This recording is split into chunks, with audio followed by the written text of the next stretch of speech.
The year 1992 is considered one of the most shocking and saddest period in the Indian history. क्यों? अप्रैल 1992 में अजमेर के एक local newspaper में एक रिपोर्ट पब्लिश होती है जिसमें कुछ लोगों को स्कूल और कॉलेज जाने वाली लड़कियों को ब्लैकमेल करके उन्हें सेक्सुअली अब्यूज करने का जिक्र होता है। जब इस मामले को और गहराई से जांचा गया तो पता चला कि ये स्कैंडल कई सालों से चल रहा है और इस स्कैंडल में जो लड़कियां विक्टिम्स थी उनका आंकड़ा तकरीबन 250 तक पहुंचा। And until now it has been considered India's biggest sex scandal.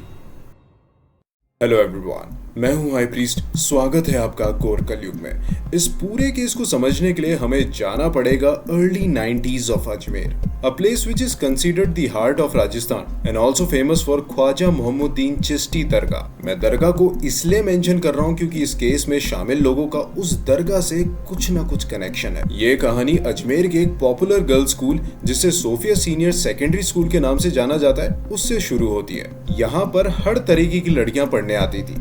एक इंटरेस्टिंग बात यह है कि ये स्कूल आज भी मौजूद है। तो इसी स्कूल की एक 12th क्लास की लड़की जिसको आगे चलकर कांग्रेस ज्वाइन करना था, उसकी मुलाकात होती है फारूक और नफीस चिश्ती से, जो कि उस टाइम पे यूथ कांग्रेस लीडर थे। ये कहा जाता है कि ये लोग काफी ज्यादा पॉपुलर थे, वेल्थ वाइज स्ट्रॉन्ग थे और इनके काफी दूर दूर तक नेटवर्क्स थे, इसलिए लड़कियों को अपने जाल में फंसाना इनके लिए काफी आसान था। फारूक और नफीस ने उस लड़की का पहले भरोसा जीता, ये वादा करके कि उसे कांग्रेस में एक अच्छी पोजीशन दिलवाएंगे। इस बारे में कुछ दिनों तक बात चली और जब लड़की को उन दोनों पर भरोसा हो गया तो एक दिन स्कूल के बाद फारूक और नफीस उसे एक राइड के लिए ऑफर करते हैं। उसे उसके घर पे न ले जाकर अपने फार्म हाउस ले गए। वहां पर उन्होंने उस लड़की का रेप किया, उसकी अश्लील तस्वीरें खींची और धमकी दी कि अगर वो इस बारे में किसी को भी बताएगी तो वो उसकी तस्वीरें सबको बांट देंगे। जाते जाते उन्होंने ये भी कहा कि अगली बार अपने स्कूल से किसी लड़की को लेकर आना। अपनी इज्जत बचाने के लिए उसे मजबूरन अपनी किसी दोस्त को उन लड़कों के पास ले जाना था। तो वो एक लड़की को फार्म हाउस में ले गई ये बोलकर कि वो उसके भाइयों का है और वहां पर एक पार्टी है। क्योंकि लड़कियां दोस्त थी इसलिए उसके घर वाले भी वहां जाने की परमिशन दे देते हैं। उस लड़की के साथ भी वही सब होता है जो उन्होंने पहली वाली के साथ किया था और उसे वही बोलते हैं कि अगली बार किसी लड़की को लेकर आना और इस बारे में किसी को ना बताना, वरना हमारे पास तुम्हारी तस्वीरें हैं और हम इसे लोगों में बांट देंगे। अब ये एक तरीके की चेन चल चुकी थी जिसमें पहली लड़की को सेक्सुअली अब्यूज किया गया था, वो अपनी इज्जत बचाने के लिए दूसरी लड़की को लाई। उस लड़की के साथ भी वही हुआ और वो अपनी इज्जत बचाने के लिए तीसरी वाली को लाई, तीसरी वाली चौथी को लाई, चौथी वाली पांचवी को लाई और ये सिलसिला चलता चला गया। किसी के पास एक्यूरेट नंबर नहीं है कि इस पूरे स्कैंडल में कितनी लड़कियों को सेक्सुअली अब्यूज किया गया था। कुछ आंकड़े बताते हैं कि कम से कम 100 लड़कियां इसमें शामिल थी, वहीं कुछ रिपोर्ट इस आंकड़ों को 250 तक बताते हैं।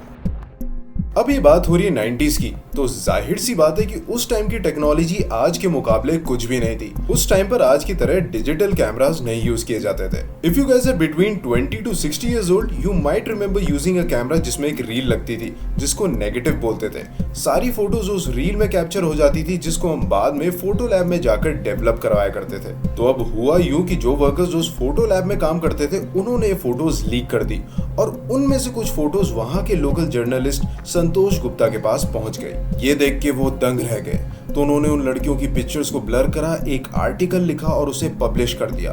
उसके कुछ दिन बाद एक और आर्टिकल लिखा जिसमें ये मेंशन किया हुआ था कि सीआईडी वालों ने इस ब्लैकमेल कांड की जानकारी 5 महीने पहले दे दी थी, फिर भी कोई एक्शन नहीं लिया गया। उसके बाद एक और रिपोर्ट पब्लिश हुई जिसमें लिखा हुआ था कि राजस्थान के होम मिनिस्टर दिग्विजय सिंह ने ये अश्लील तस्वीरें 1.5 महीने पहले ही देख ली थी, फिर भी कोई एक्शन नहीं लिया गया। जब लोगों को इसके बारे में पता चला तो उन्हें यकीन नहीं हुआ कि अजमेर में कुछ ऐसा भी चल रहा है। और जब उन्हें पता चला कि इस पूरे स्कैंडल में जितने भी गुनहगार थे वो मैक्सिमम मुस्लिम कम्युनिटी को बिलोंग करते थे और जो लड़कियां थी वो हिंदू कम्युनिटी को बिलोंग करती थी, तो उनका गुस्सा दुगना हो गया। हर जगह केओस मच गया था, लोग सड़कों पे उतर आए थे प्रोटेस्ट करने, जिस कारण 18 में 1992 को पूरे अजमेर में कर्फ्यू लगा दिया गया।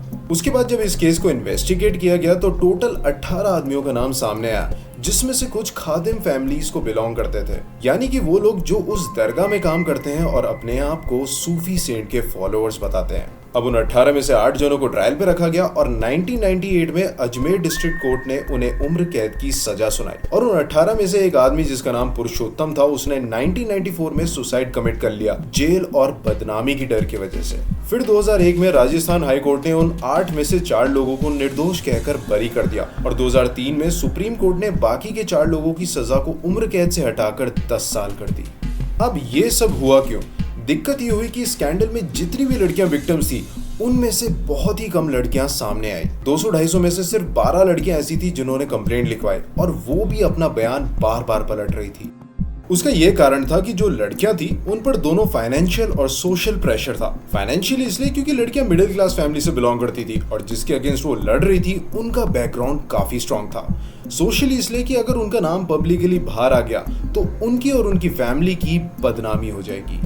2003 में जब सुप्रीम कोर्ट का ऑर्डर आया था तो उन्होंने मेंशन करा था कि ज्यादातर लड़कियां अपने बयान से मुकर गई थी। This is understandable because they were afraid of getting exposed which would have affected their future. 2023 की बात करें तो अभी भी 6 लोगों पर यह केस चल रहा है। इसमें से एक आरोपी जिसका नाम अलमास महाराज है वो अभी मिसिंग है। कहा जाता है कि वो यूएसए में है और उसके खिलाफ सीबीआई ने रेड कॉर्नर नोटिस जारी किया है। स्कैंडल को 31 साल हो गए लेकिन अभी भी ये केस एक्टिव है। फारूक की बात करें तो उसे 2007 में मेंटली अनस्टेबल घोषित कर दिया गया और 2013 में राजस्थान हाई कोर्ट ने उसे रिहा कर दिया। दिसंबर 2021 में एक विक्टिम को बुलाया जाता है गवाही देने के लिए, तो वो महिला उस कोर्ट रूम में बड़ी जोर से चिल्लाती है और कहती है कि आप मुझे बार बार कोर्ट में क्यों बुला देते हो। इस बात को 30 साल हो चुके हैं फिर भी मुझे आज कोर्ट बुलाया गया। मैं अब दादी बन चुकी हूँ और मेरी एक फैमिली है। मैं उन्हें क्या जवाब दूंगी कि 30 साल पहले मेरे साथ हुआ था। और शायद ये भी एक रीजन है कि ये केस आज भी पेंडिंग है क्योंकि जो विक्टिम लड़कियां थी वो दादी नानी बन चुकी है। वो उस पार्ट को भुलाकर अपनी लाइफ में आगे बढ़ चुकी हैं। अब बार बार उन्हें कोर्ट या फिर पुलिस से इंटेरोगेट करने के लिए बुलाया जाएगा तो वो पुराने जख्म फिर से ताजा हो जाएंगे और उन्हें फिर वही चीजें हॉन्ट करने लगेंगी। द प्रिंट से ज्योति यादव जब अजमेर पहुंची उन पीड़ित महिला और इस केस को हैंडल करने वाले सरकारी वकील वीरेंद्र राठौर से मिलने, तो कई खुलासे हुए और जो फेक न्यूज फैलाई जा रही थी इस केस के बारे में, उस पे क्या कहना है वो अब आप देखिए। इस केस को लेकर कई सारे दावे और फेक न्यूज चलाई जा रही हैं। Total number of victims, total number of suicide, court के दस्तावेज और पुलिस रिकॉर्ड्स क्या कहते हैं। अच्छा, इसमें कहा जा रहा है कि 250 लड़कियां थी, 1000 लड़कियां थी। एग्जैक्ट नंबर क्या था? एग्जैक्ट नंबर क्या था ये तो हमें नहीं पता। रिकॉर्ड में तो इसमें 16 जो है वो बताई गई है। 16 विक्टिम्स हैं जी। तो ऐसे कोई 15-20 सुसाइड नहीं है, लेकिन ऐसे 7-8 सुसाइड अवश्य रहे हैं जिनके बारे में कोई बहुत ज़्यादा किसी को नहीं क्लियर है। एट द एंड बस यही बोलना चाहूंगा कि इतने साल बाद भी जस्टिस नहीं मिल पाया। That's all for today. See you in next video. Till then stay safe.